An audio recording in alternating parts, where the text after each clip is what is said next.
Welcome back, everybody. From that brief time lapse, you saw us completing portions of the 9th, 10th, and 11th holes. Here we're flying over the par 4 9th hole, a dogleg right uphill hole that goes to a green inside of the Pale Oak Forest. And yeah, you can see the green right here.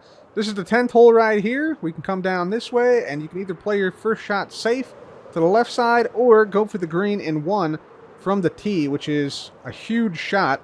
Like, this is a very, very long shot from here. But, yeah, you can indeed make it. In fact, you can actually go over. You can go too far here from the tee, which is quite exciting. So it makes for an interesting hole. And then the 11th hole, you can see the tee box right down here. It's a semi-blind tee shot off the tee. But it's a long par 4 with a slight dog leg to the right, which ends up at a peninsula green over in, or actually near the ocean. So yeah, this is the holes we've been working on here. We're about halfway through this 11th hole now, and a very exciting thing about this 11th hole is that right here on this far left side of the 11th hole, this is actually the furthest extent to the west that this course is coming, at least the fairway of this course is coming. So we're not going to go any further west. Now we're actually heading back to the east, all the way back to the main island at our base. So this sort of marks the unofficial halfway point of the course. So we're now just a little bit past halfway done. So that's fantastic. And then from here, of course, the course will start heading back in this direction. Actually, up this mountain is where the 13th hole, or sorry, the 12th hole is going to go. Fairway's going to be along here, and it's going to go up the mountain. So yeah, that's pretty exciting stuff. And yeah, huge progress on the course today. Unfortunately, it's taken a toll on our shovels. You can see we got one shovel with 20 durability left, one with 14 durability left. So we got to go repair. And as we go to repair, I want to show you guys some cool stuff in the Nether that we've made and that other people have made down the west tunnel, the best tunnel. So if we make our way through here, instead of taking our teleporter back, if instead we go through the Nether, you can see we have a little golf scene here. Check it out. We got a little hole here in the middle of the west tunnel. Little green. We got some sheep roaming the fairways here. Some clouds, some sun. And look at this. It's a B-dubs getting down on 3 limbs to read the putt on the green. So he's trying to line it up. You know, he's using his club here to get the angle. And yeah, he's trying his best to read the green to make this next shot. So that was kind of cool. I made this little armor stand scene. And we might add like a Corrales or a few other hermits to this scene in the future, but yeah, I just thought that was kind of cool. Also, as we head down West Tunnel, you might notice there's some lamps and some target blocks here. That is because Mr. Impulse SV has been in here. He has been gamifying Hermitcraft. You can see, yeah, there's some redstone stuff up there. And basically the idea with this is that you ride Hermitcraft down the West Tunnel, as we're familiar with, and you shoot snowballs into the tunnels, and I believe he set up a little seven segment display down here to keep your score. So we've now gamified Hermitcraft down the West Tunnel, which is fantastic. And we want to add a few more games down at the end of West Tunnel today, I think. Just to attract people down West Tunnel and make sure people spend some time in West Tunnel and enjoy their time in West Tunnel. Because after all, West Tunnel, it is the best tunnel. So yeah, we just got to keep making this tunnel better and better. We may want to also dig out a little bit more of West Tunnel today. Just because Cubed Chaos Update is coming, and we want to have the full length of West Tunnel available for people to get out to unloaded chunks soon. So, anyways, for now, we're going to head on back to our base. We're going to walk on up to our XP farm. We're going to hit the button, and we're going to repair some of these shovels for now. So once this is done, we're going to get back to the golf course and keep working out there.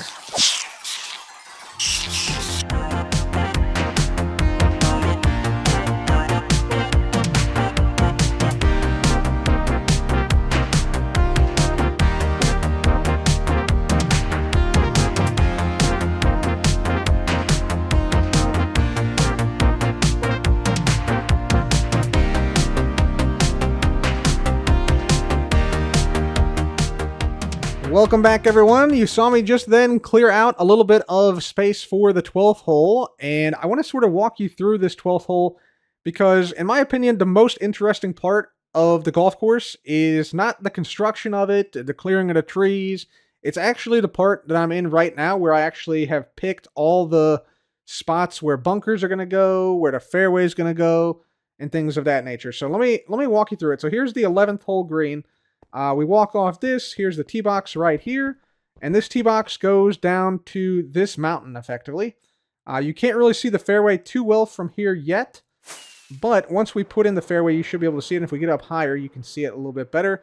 So there's going to be a fairway starting here. You see some green terracotta at this point. This is about 205, 210 blocks away from the tee box. So, yeah, most players should be able to reach this regardless of their skill level. And yeah, the idea is that the fairway starts here and it goes all the way down this coast.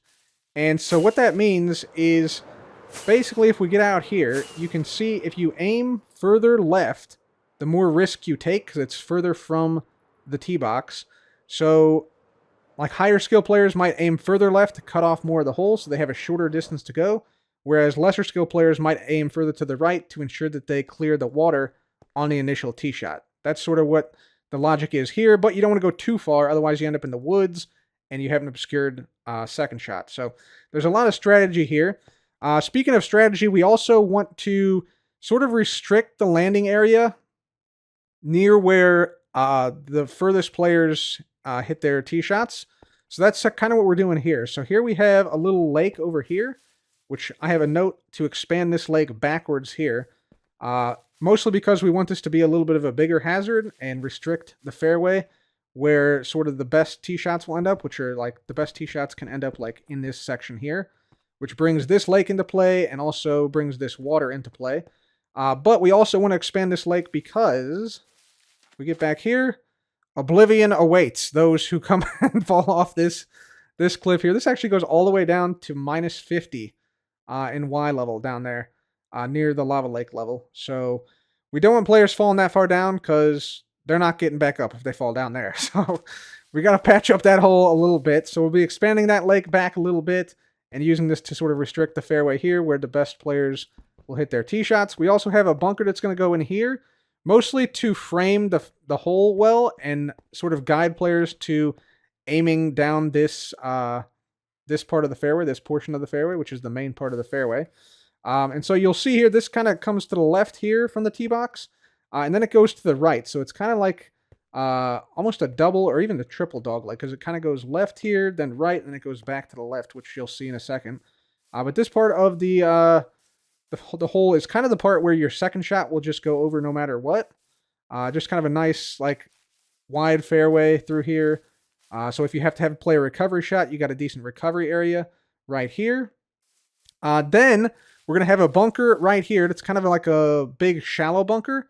This is meant to catch errant tee shots from those who went too far to the right off the tee box. So their second shot will be played potentially into this area. So we're going to have a shallow bunker here.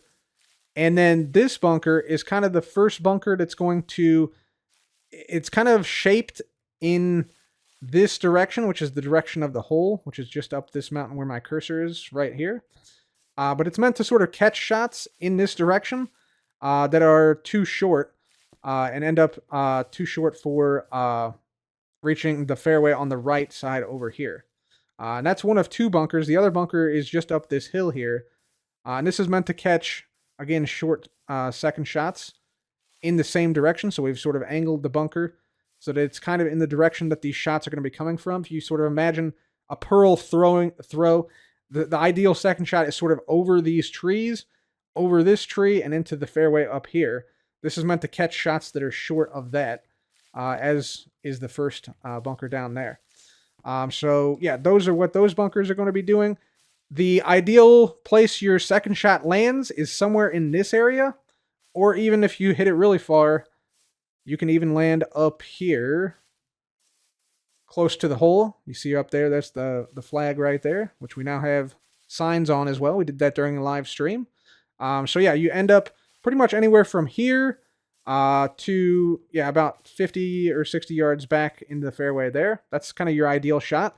From there, your third shot, you have kind of a couple of options, right? So you can either bail out to the side here, to this spot, or so, and then try and make your fourth shot right here. Again, this is a par 5, so you got to consider like your third shot is going to be in here, and then your fourth shot is going to be toward the hole, trying to make it.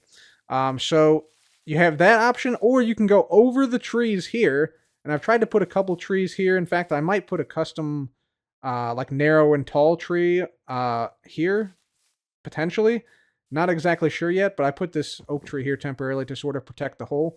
That way, if you're sort of like a little short down here, you can't really aim directly for the hole. You have to kind of go either high, or you can try and like send one just underneath the tree toward the front of the flag, and then try and fall into the front of the hole right here from there.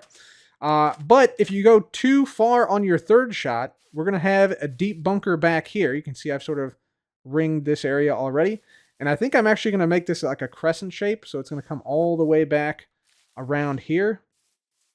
So if you go too far at any point, you end up in a deep bunker, and then basically have to shoot upwards to the green for your fourth shot, and then hopefully make a par and not miss the small shot, your fifth shot, toward the hole. So that's kind of the idea here. If we sort of fly over the entire thing, we can sort of get a better viewpoint for it. So if we make our way back here, so again, T is right there. Fairway starts here. Further left you aim, the more distance you cut off for the par 5. Then we sort of make our way up this fairway toward the forest section. Third shot's going to end up from here to there. And then third shot will go over the trees and sort of curl around to the green back here. And yeah, hopefully result in some interesting looks and some interesting plays from the players. So that's the 12th hole overview. Now we just got to go ahead and get it done. All right, everyone, hole number 12 is now done, and looks like this with the fairway down and the green created and things like that. You can see the giant bunker behind the green, which now is sort of in like a crescent shape around. If you end up in here, can be very tough to make the next shot because you're sort of like shooting out of a hole. Same thing with some of these bunkers down here. As you go toward the front of the hole, they become less and less deep. This one's kind of like a sort of medium deepness here, but you can see if you ended up like on this block, let's say, then you're going to have a problem because you're going to have to worry about hitting the lip of the bunker, right? You're going to have to sort of aim around that. You'll have to like launch this way and then throw your pearl like a little bit back behind you because your pearl velocity is additive. So there is quite a bit of strategy with that if you're up, especially if you're up against a block directly. And then down here, we got a couple of bunkers. We got the bunker on this side. The lake has been expanded and sort of blended into the terrain a little bit as best I could here. So yeah, I think this hole is ready to play. Let's give it a shot. I get questions quite often about how long it takes to play a hole, or the whole course, and the answer will be basically as long as you take on each shot. It varies from player to player. But there we go. We got these things. That's all we need. But I personally think it probably won't take me more than 2 minutes to play a hole, for example.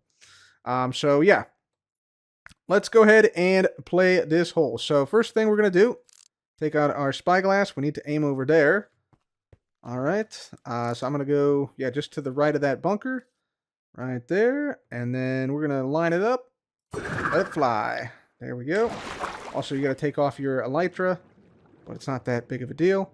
I think that might be close to the lake, but yeah, just past it. That was actually a fantastic shot there.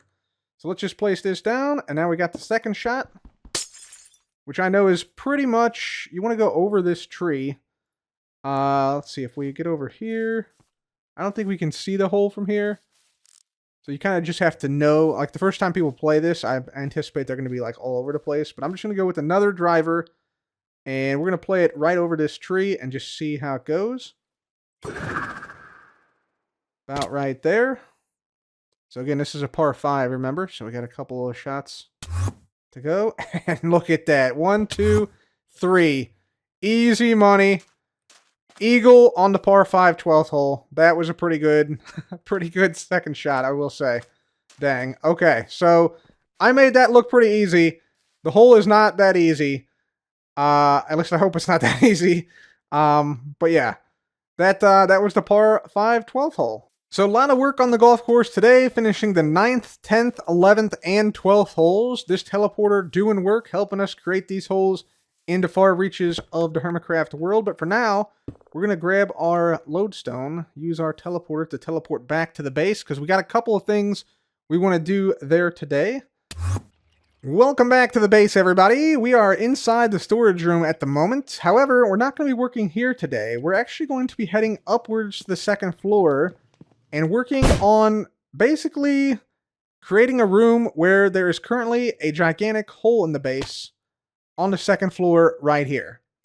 So this hole has been here for quite some time. You can see there's some redstone in here that we can't actually move. This is actually the flower farm, the glow lichen farm, the million item storage system, and then the call line for the melon, pumpkin, wheat, carrot, and potato farms all down this area.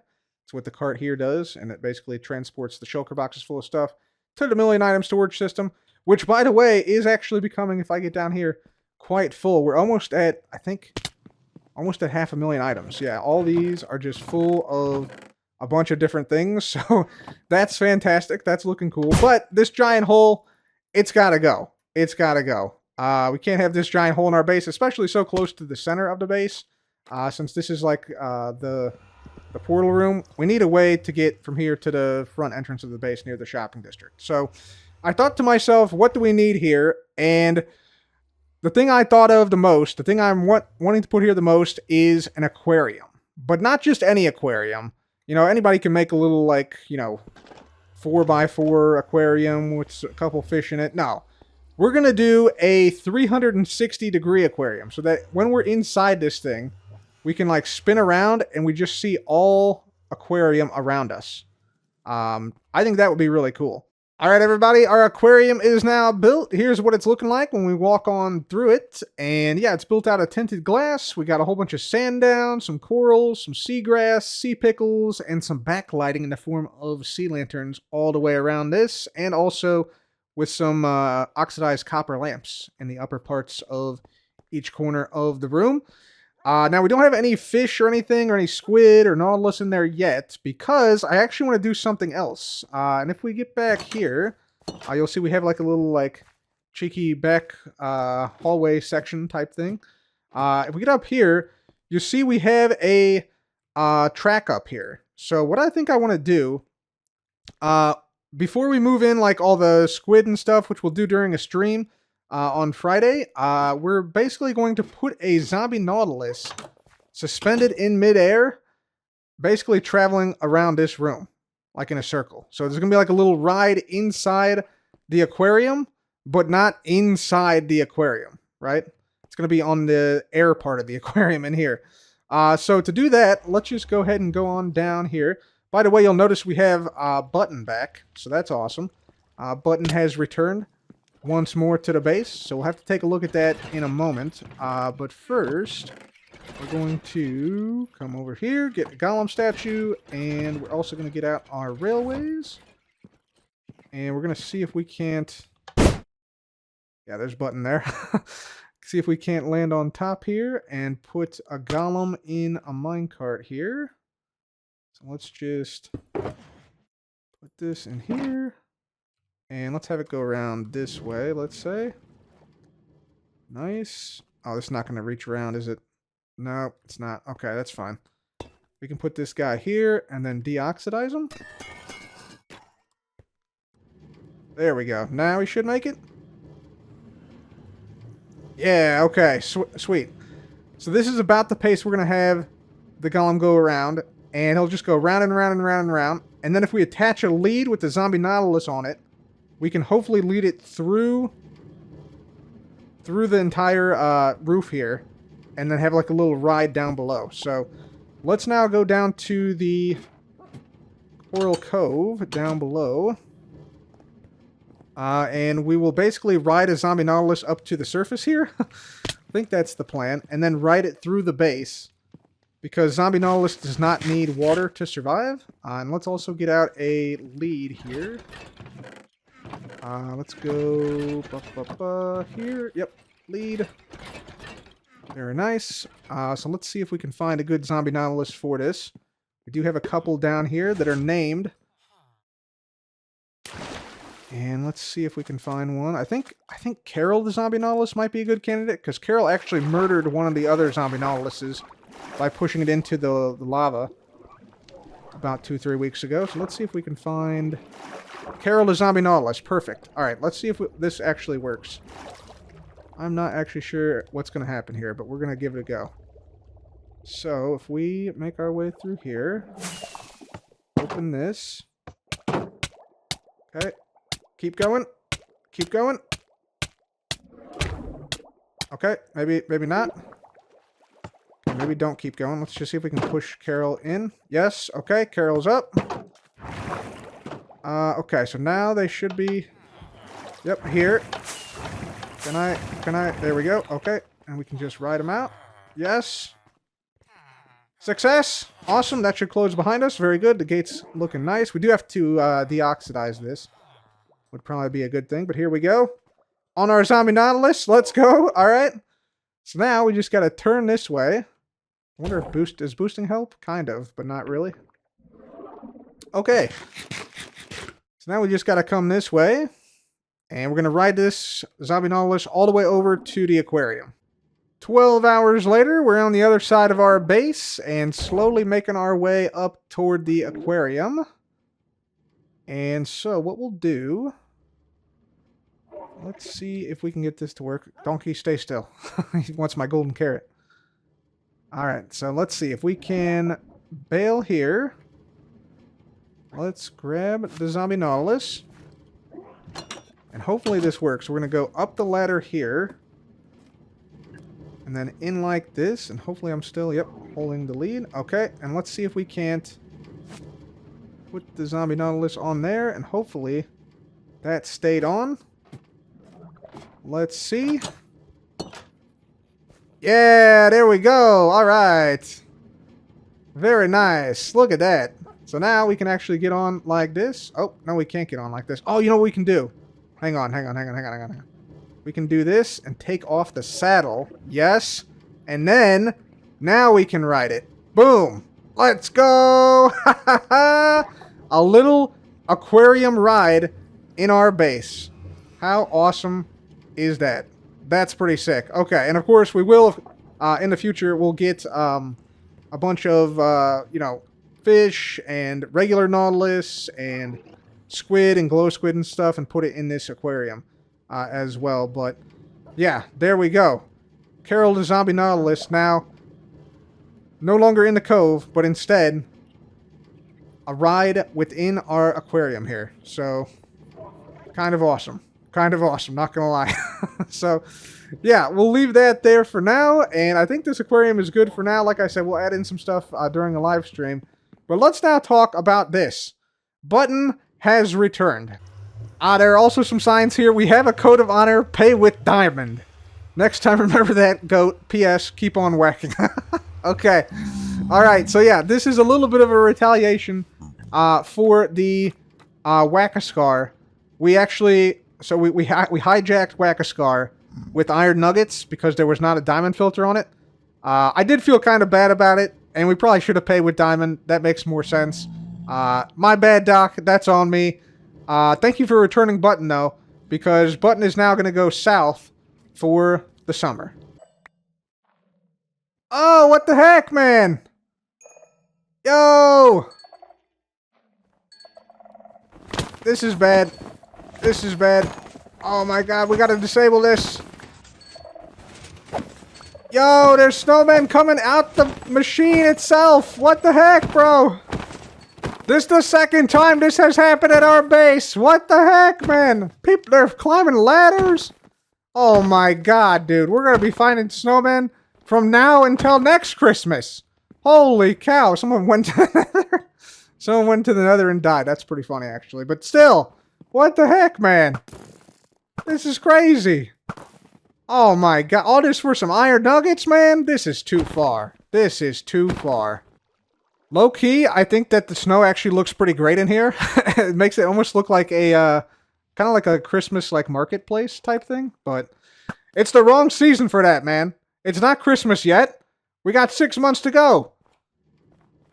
I think we got most snow golems now gone, but we're still probably going to find some stragglers for a little while here. But hopefully, that's most of them at least. With Button and the snowmen now removed and all the snow and stuff cleaned up, we're now ready to move on to a little bit of a hotter topic. Of course, I'm talking about the West Tunnel, baby. The best tunnel. We're going to head to the Nether because there's been some exciting developments here in West Tunnel over the last couple of days. So we've already seen one minigame added to the West Tunnel today by Impulse, his pork shot game, which is now ready to play. And today, we're actually going to add another minigame down near the end of West Tunnel. The idea being that we want to attract people to West Tunnel and keep them engaged with West Tunnel activities and fun things to do, besides just being a way to pass through the world, you know, pass through the Nether. We don't just want this to be a tunnel, we want this to be a destination. So we're going to come down here to Maham Station, and we're going to basically make a new minigame out here, because we got plenty of space out here since we've extended the tunnel so far. And yeah, we want players to basically congregate at the end of West Tunnel, use West Tunnel frequently, and just overall have a great time down West Tunnel. Alright everybody, welcome to 6 Shooter, the most recent addition down the West Tunnel. This game works in a very simple way. You get 6 crossbows to shoot 6 targets, and if you shoot all 6 targets in under 3 seconds, you win the game, and you win a prize, which is currently a banner right here. Very nice mountain scene with a beautiful sunset over the mountains. Lovely for any base. If you guys want to put that in your bases, you can have that, and yeah, own that forever. So yeah, that's basically how the thing works. This explains how to play and some tips and stuff. For instance, it does, the accuracy of your shots on the target block does actually matter a lot. So the more accurate you are, especially on your first couple of shots, the more time you'll have. Up to, I think it's 3.2 seconds is the maximum if you hit the bullseye in the first one. So you have to be very, very quick here. I'm going to demonstrate how to play. Let's see if we can do it. So we're going to go ahead and put our hotbar here. Grab our 6 crossbows here. You'll see the crossbows refill from behind via the shelves. And you stand behind this fence, and let's just see if we can get this. This is going to be tough, but here we go. 1, 2, 3, 4, 5, 6. Ooh, I hit 6, but I was not quick enough. The first light you saw was off by the time I got to the to the last one. Let's try that one more time. Again, like I said, this is actually a tough challenge. So it's meant to be more of a challenge minigame than anything. So let's just try it one more time. So let's go again. So here we go. 1, 2, 3, 4, 5, 6. Nope. Too slow. Way too slow. About a second too slow on that one for me.